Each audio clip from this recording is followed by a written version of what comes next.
you would have heard. Then you're hearing here, Shote hiring rich. Exactly. Papa Tunde. I just had to like think about that again. It's good to have you on the show this morning. Same here. Thank you very much for having me. Okay, so I hope you were able to navigate. It wasn't too stressful. No, not at all. It was good.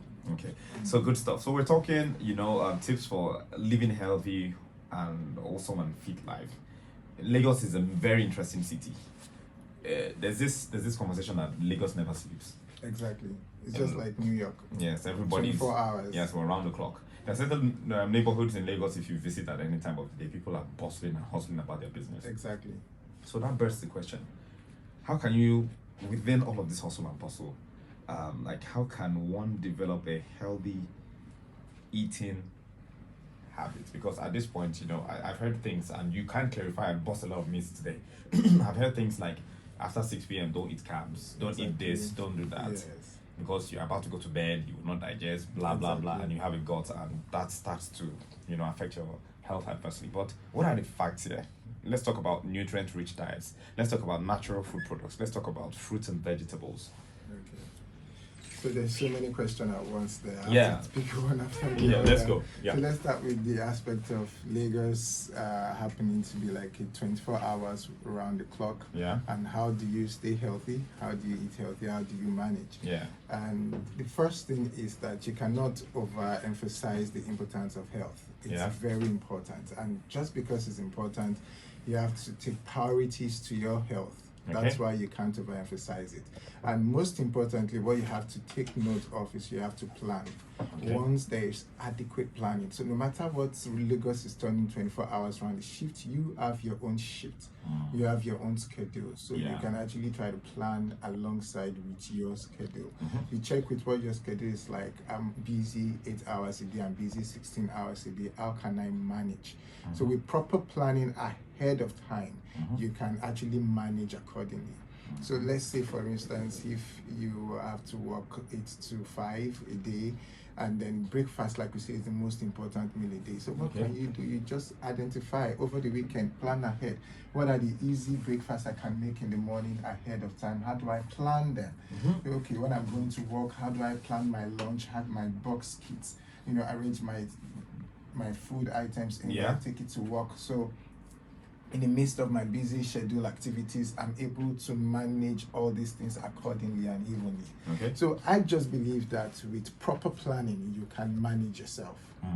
Okay, so and that's a beautiful one. So now, you talked about rationing. You talked about, planning a healthy meal that you can eat in the morning, and then you say, oh, you're taking this for lunch because breakfast is very important. Let's talk about that healthy meal for the morning.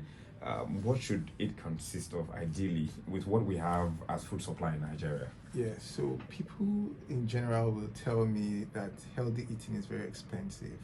I tell them, no, it's just the way you see. Except for now that things are really skyrocketing in Nigeria. Except for now that even to actually eat a normal meal is now becoming luxury. Yeah. Except for now. Prior to this time, and if you are able to manage accordingly, I still believe you can strike a balance because the most important is to identify the key nutrients that you need. And we have what we call the healthy eating plate. Now, you should know that your food should consist of the basic nutrients. You have the carbohydrates, you have the protein, you have the fats and oils, you have the vitamins, the minerals, and the likes. But in most cases, with or without management or anything, we just eat exactly, I'm just looking for the word. You see some people's plates and you realize that they have more carbohydrates than protein in most cases. And they barely even eat from the vitamins and mineral group. Like if I ask you a random question, how often do you eat fruits and veggies in a day? Okay, not a day, but I made a point to eat fruits at the weekend. At the weekend, you see. I make it like I do that every weekend, but I've not done that every other day. Every other day. So you see, I've intentionally taken out a whole class of food from your diet, which is not good. That's interesting. So we advise at least 5 servings of portion of fruits and vegetables daily. And there you go, someone even having to take it only on weekends. And these are the classes of food that provides you nutrients, vitamins, and antioxidants that prevent you from falling sick. Oh, wow. So you see why people will fall sick most times, because they are not having an adequate, proper diet. They're missing a huge part of their diet.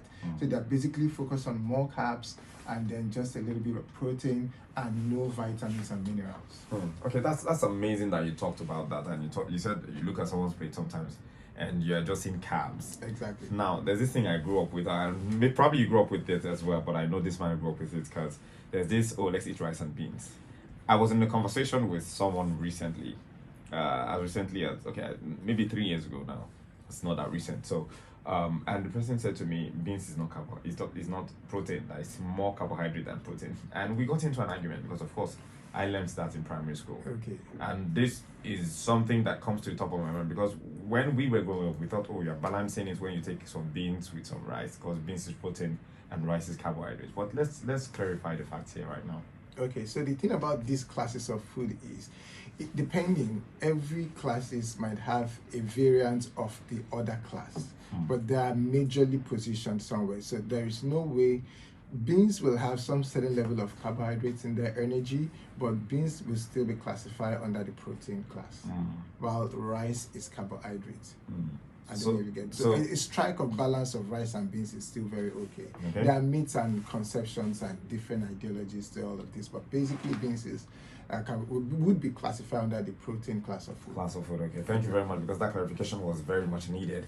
Now, so let's talk about something else that maybe is bordering on abuse, or even I've seen certain quarters where people are talking about the fact that this should be taken totally out of consumption for human beings, because it's hazardous to human health. Why should one abstain from alcohol in pursuit of a healthy life? Well, it's actually important to abstain or regulate your consumption, basically. And why it's important to do so is because, apart from the fact that consuming alcohol will affect the brain's communication pathway. Okay. So for every time you consume alcohol, it affects how you coordinate. And that's why, to a reasonable extent, you see that some individuals, to a reasonable extent, can apprehend a little more than the others. And once they have consumed this alcohol, they misbehave, they are not able to coordinate accordingly, they are not able to think straight, and then they are disorganized, basically. Eventually they mess themselves up. Aside from all of that, alcohol actually predisposes you or increases your chances to certain types of cancer, basically. It affects your organs greatly. The kidney, your liver, name them. I say, just like you have a car, a very brand new, expensive Mercedes, G-Wagon, whatever the car is. The car is beautiful on the surface outside, but the main thing that drives the car is the engine. The engine. Without a good engine, the car is not going to move anywhere. So just like your body is beautiful on the surface to the outside, your engine, your organs are key. And once they are affected, there's a problem. So once you take so much alcohol, it can even lead to liver cirrhosis, just hardening of the liver, and a whole lot. So consuming alcohol actually makes your organs work a lot extra. So that's why it's always good to actually regulate the amount of alcohol you consume, and if you're the type that can't do well with it, completely eliminate. Okay, so complete elimination of alcohol for some people, and for some people it's regulation. The idea is just identify yourself. People tend to compare themselves. Everything is individualized. You cannot compare Mr. A and Mr. B. Even if generally it's not healthy. And even if for some reason, emotional, psychological reason, you just have to find yourself doing so, you have to mind the way you do so, just to make sure that you check, how do I react to this? How does my body react to this? Does it work with my system or not? And then you are able to coordinate. So we are individual of ourselves. You need to take your time to study your system. There are some things that you will eat ordinarily that you would not have issues with, and Mr. B will eat it and will react. Do you understand? So that's why that's why there's a need for us to consult with an individual to see how your body really works. And then that's what we go by. Okay, so yes, of course, how our bodies work, and that's what we go by. Now, there's another clarification I would like for us to make here. where people say, oh, there are certain types of wine that are alcoholic that are good for the heart. That it's extremely, like, oh, they'll say the red and the white or something, and they are really very good at, like, doctors would even prescribe it. How true is that? To a reasonable extent, yes, because there's some level of some kind of antioxidants that I find in the wine that is actually very good, and that's why you follow prescription and recommendation. That's why from the medical world you say just a glass of wine, it's okay for the day. But people abuse it and take a bottle of wine and sometimes 2 bottles. So you don't just abuse, you know, just one glass. So there's this need to be a cap on your consumption. Okay, so let's now look at something that you know, a lot of people are getting into now, and that's, you know, the fit farm culture. It's not like a lot of people are getting into it now, but then it's something that has existed for the longest time. There were people who have been a fitness enthusiasts for the longest time, but there are certain people that have picked it up as a fad or a culture recently. Like, oh, this is it, I'm like fit sis or fit bro, I go to the gym, I work out. And, you know, sometimes people don't even understand the reasons they have to be in that position, but which is bringing me to what I want to ask right now, and it's how potent is regular exercise in helping to lower the risk of developing diseases? It's actually very potent, it's very important, but at the same time, it's just like when you focus more on exercise, it's like one step forward. So more of exercise is a step forward, a bad diet is 2 steps backwards. So in as much as you're a fitness enthusiast, you take it very important. It's key. You have to make sure that your nutrition and your diet is top notch. Okay. Very important. And there you are able to strike a balance between the two. But if you're not doing that, you're not really able to strike a balance. So in as much as we know that exercise, one of the major primary benefits is that it helps your body to regulate accordingly. Okay. It helps for mobility. It helps for easy blood flow and circulation across the body. It helps your joints.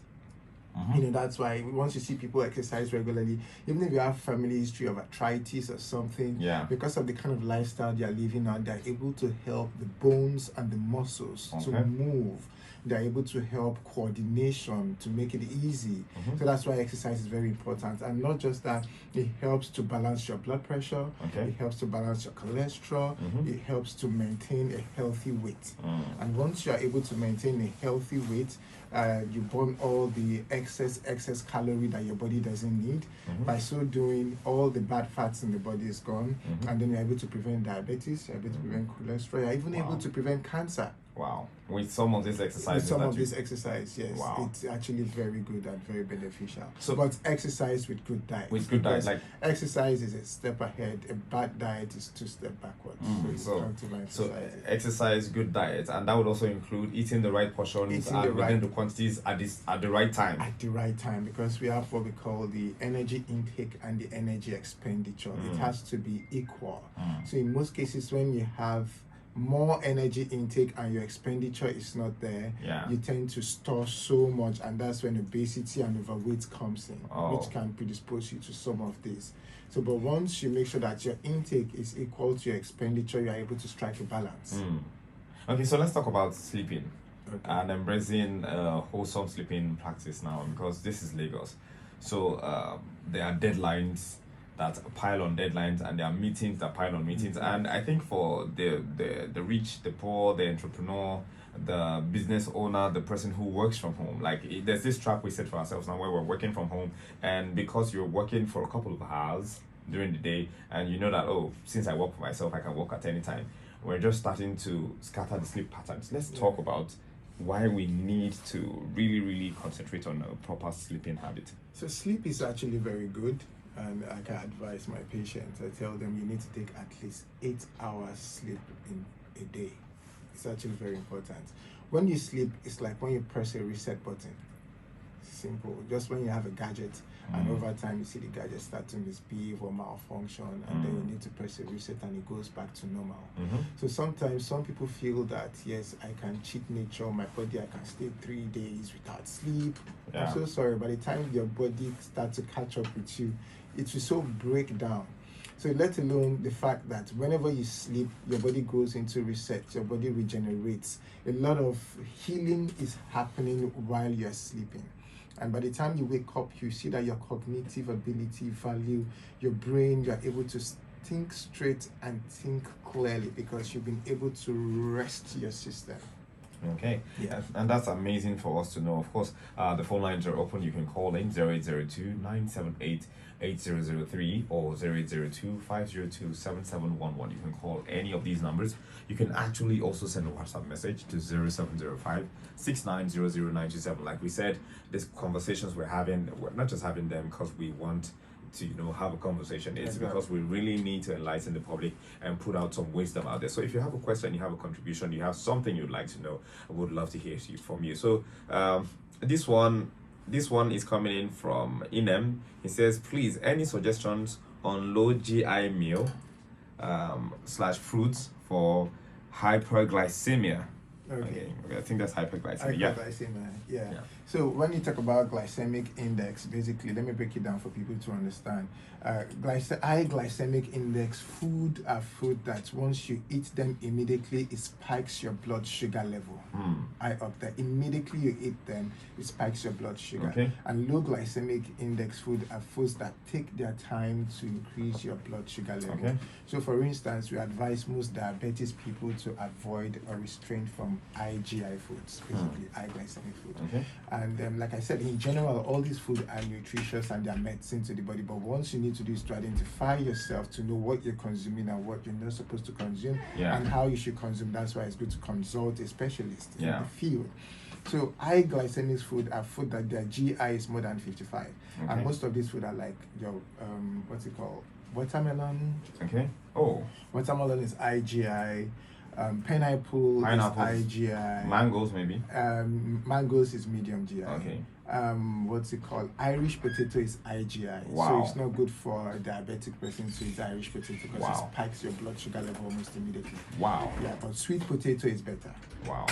Wow, and that's the one that is sweet actually. That's the one that is So there's sweet, a possibility we're thinking because it's sweet. Because it's sweet, it has IGI, no. So, and there are a couple of them like that are IGI food that immediately you consume them, they just spike up your blood sugar level almost immediately. And that's because, and these natural sugars are still very good. They are healthy, you can't take that out. But you just have to know the method and how to consume them.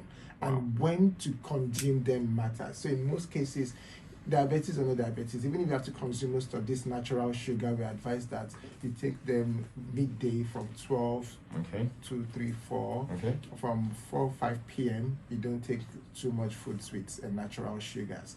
You should be able to balance the sugar with the fiber content of the food. So let's talk about children. Let's talk about toddlers and children. Now, some of the things you've mentioned, giving your child, because there are a lot of suggestions that just comes on social media these days, the fact that you have a child, or maybe you've had a conversation, your phone has been listening to you for a while, these suggestions come about, give your child this, make this a healthy diet, blah, blah, blah. But how healthy is a diet for a child when it comes to putting things together? We're talking food portions, we're talking consumption of carbs, we're talking consumption of, I've heard as far as that there are certain noodle brands, there are certain noodles and cereals that children should not eat when they are below the age of 4. 4, exactly. Yeah, so could you confirm? The thing with children is that, so the thing is this, at different age, we have different nutritional requirements. Okay. So for, during conception, nutritional requirement is different. When immediately there's fertilization.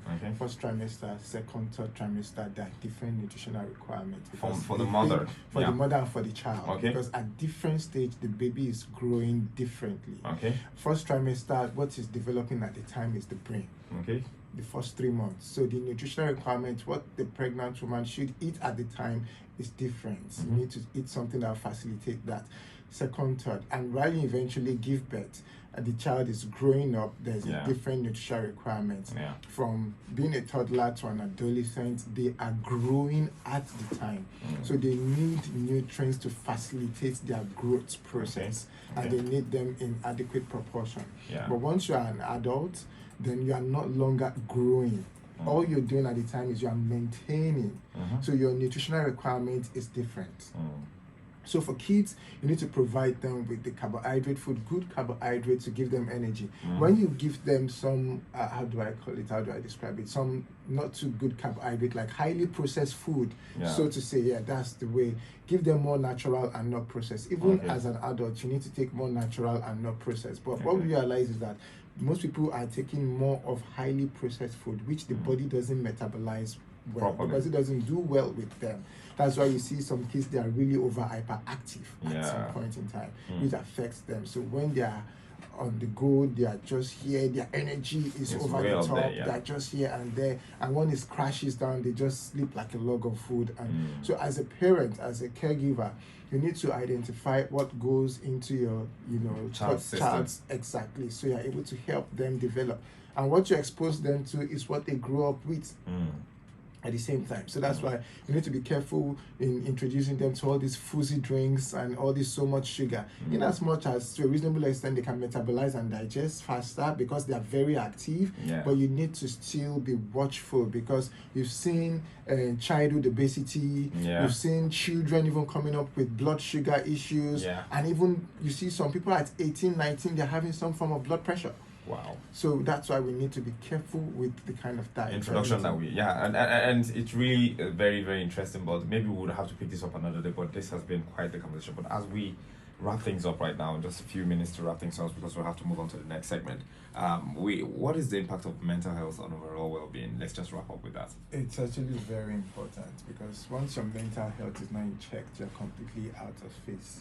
So that's why I'm always making people to look into themselves, create some me time for yourself, because sometimes once you're overwhelmed with your work, you're overwhelmed with your family, as a husband, as a wife, your kids. So to a reasonable extent, all of this can affect your mental health, and you're stressed. So once you're stressed mentally, you are not coordinated and everything, then some certain hormones, which are not the good hormones, like the cortisol, are being released into your system, and they cause your personality. Sometimes you have you have mood swings, you get easily agitated, you are easily angry, and once all of that is coming in, your body is not able to digest food properly. The good hormones are enzymes that are supposed to be released into your system to facilitate healing, and things are there's this what's it called, there's a breach, I believe you get. So you need to take your time out, you need to have your me time, you need to reflect, and all that, basically. So it's a lot of impact on the mental health. On the mental health. Thank you very much. Of course, we appreciate you. I was going to ask, how many liters of water should you drink averagely as an adult or even as a child per day? Well, regularly 2.5, 3 liters, just stay hydrated. Most people wait till they are tasty before they drink water. I say, don't get tasty before, because when you get tasty, when your body is requesting for water, stay hydrated all the time. And don't wait until when it's food time before you drink water. No, drink water, stay hydrated. It's good for the skin, it's good for the health, it does a whole lot on the system. Okay, thank you so much. Of course, I've really, really gained a lot from this conversation. But then if people want to find you, want to have a conversation with you, I want to have a personal session with you, where can we find you on social media? You can find me on Instagram, Nutritionist Heinrich. That's my Instagram handle. Nutritionist Heinrich. No iPhones or underscore. Just Nutritionist, HEINRICH. Okay, thank you very much for making our time to be here today. We appreciate you for your time. Thank you so much for having me. That's the size of the conversation this morning, and it's been quite a pleasure having this one, talking tips for healthy living and a wholesome life. We talked about nutrition, we've talked about food rations, we've talked about water, we've talked about balancing your diet, exercising, mental health control, and even what you put in your children. It's an exciting conversation that you should pick up another time. But we will be going on a quick break right now. When we come back, of course, we'll be looking at World Sports Journalist Day, and we have quite the journalist joining us today. His name is Victor Emmanuel Onu, and he is a sports journalist and a match commentator. Stay tuned, we'll be right back.